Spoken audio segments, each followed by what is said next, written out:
gawa tayo guys ng cinnamon. Una nating ilagay ay ang garlic. Sunod ay ang onion. White onion ginamit natin. Ito yung available ngayon sa aking kitchen. White onion. Sobrang dami. Itong peppercorns.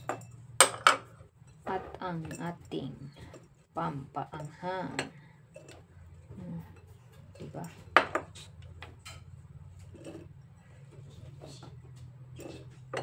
Iluko sa natin para mag-mix.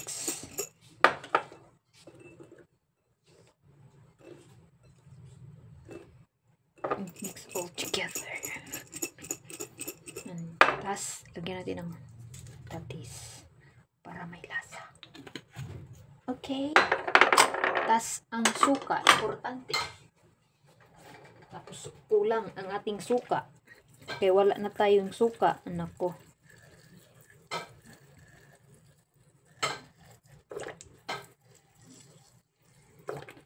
Wala na tayong vinegar, guys.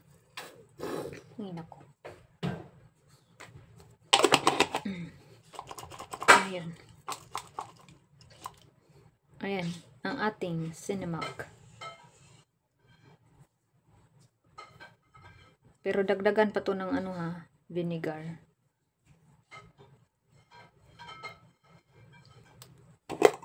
Look at that.